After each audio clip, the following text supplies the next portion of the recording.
शेतकरी मित्र हो नमस्कार. वार आहे बुधवार, तारीख आहे 12 ऑगस्ट. तर 12 ऑगस्टला महाराष्ट्राच्या कोणकोणत्या भागात पाऊस असणार आहे? तर व्हिडिओ शेवटपर्यंत पहा आणि चॅनलवर नवीन असाल तर चॅनलला सबस्क्राईब नक्की करा. तर शेतकरी मित्रांनो, आपण जर 12 ऑगस्टला जर बघितलं तर दुपारनंतर आपल्याला नांदेड, पूर्णा, त्याचबरोबर नायगाव हा परिसर जर आपण बघितला, पेठ, उंबरी, भोकर, तर या भागांमध्ये रिमझिम पाऊस होणार आहे. म्हणजे रिमझिम पावसाला या भागांपासून सुरुवात होणार आहे. खास करून आपण जर अंबाजोगाई, त्याचबरोबर अहमदपूर, उदगीर हा परिसर बघितला तर या भागांमध्ये जोरदार पाऊस असणार आहे. त्याचबरोबर लातूर, शिरूर, औसा, निलंगा, त्याचबरोबर लोहारा, उमरगा, नलदुर्ग, तुळजापूर, धाराशिव, वैराग, मोहोळ, सोलापूर, अक्कलकोट, त्याचबरोबर बार्शी, परांडा, कळंब, केज, अंबाजोगाई, परळी हा जर परिसर जर बघितला तर या भागात देखील काही प्रमाणात पाऊस असणार आहे. त्याचबरोबर निजामाबाद, नांदेड, उमरखेड हा परिसर बघितला तर या भागांमध्ये देखील काही प्रमाणात पाऊस असणार आहे. हिमायतनगर, अंजनी, त्याचबरोबर आदिलाबाद, पांढरकवडा, चंद्रपूर, त्याचबरोबर चामोशी, गडचिरोली, त्याचबरोबर म्हणजे या परिसरात देखील जास्त नाही आहे पाऊस, पण रिमझिम पाऊस असणार आहे. यवतमाळ, त्याचबरोबर अरणी, वाशिम या भागात देखील रिमझिम पावसाला सुरुवात होणार आहे.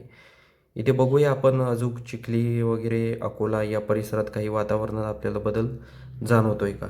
आपण जर चिखली परिसर बघितला तर चिखलीमध्ये देखील थोड्याफार प्रमाणात पाऊस असणार आहे. भोकरदनमध्ये देखील थोड्याफार प्रमाणात पाऊस आहे. अकोला, अकोट, अचलपूर, धरणी, त्याचबरोबर चंद्रा, बुऱ्हाणपूर, बोदवड या भागात देखील जोरदार स्वरूपाचा पाऊस असणार आहे. त्याचबरोबर धुळे, अंबळनेर, जळगाव, शेवगाव, चाळीसगाव, मालेगाव, साक्री, सटाणा हा परिसर बघितला तर या भागात आपल्याला फक्त ढगाळ वातावरण दिसत आहे. बाकी चांदवड, मनमाड, नांदगाव, चाळीसगाव, कन्नड, भोकरदन हा परिसर बघितला तर या भागात रिमझिम पाऊस असणार आहे.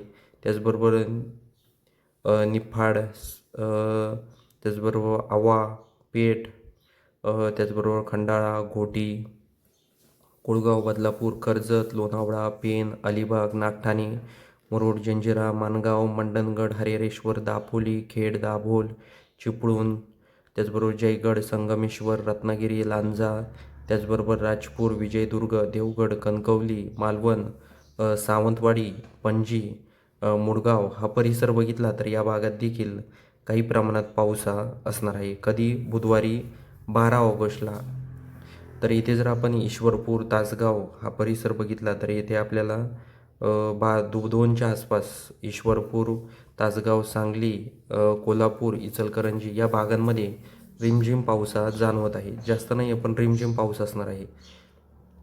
त्याचबरोबर सांगोला, पंढरपूर, अकलूज या भागात देखील काही प्रमाणात पाऊस असणार आहे. बारामती, कात्रज, दौंड, इंदापूर या भागात देखील पाऊस होणार आहे. जेजुरी, सातारा, कारेगाव, वाई, भोर, पुणे, पिंपरी चिंचवड, त्याचबरोबर शिरूर हा परिसर बघितला तर या भागात देखील आपल्याला काही प्रमाणात पाऊस दिसतोय. म्हणजे ढगाळ वातावरण आहे या भागात देखील. अहिल्यानगरमध्ये देखील पूर्णपणे कोरडं वातावरण आपल्याला दिसत आहे. अहिल्यानगर, राऊरी, श्रीरामपूर, लोणी, घोडेगाव, गंगापूर या भागात देखील फक्त ढगाळ वातावरण आहे. कुठलाही पाऊस नाही आहे. शेतकरी मित्रांनो, आपण बुधवारी 12 ऑगस्टचा दिवसभराचा आणि रात्रीचा हवामानाचा अंदाज आजच्या व्हिडिओतून बघितलेला आहे. तर व्हिडिओ तुम्हाला कसा वाटला हे आम्हाला कमेंट बॉक्समध्ये नक्की सांगा. चॅनलवर नवीन असाल तर चॅनलला सबस्क्राईब नक्की करा. भेटूया अशाच माहितीपूर्ण व्हिडिओसह. तोपर्यंत नमस्कार.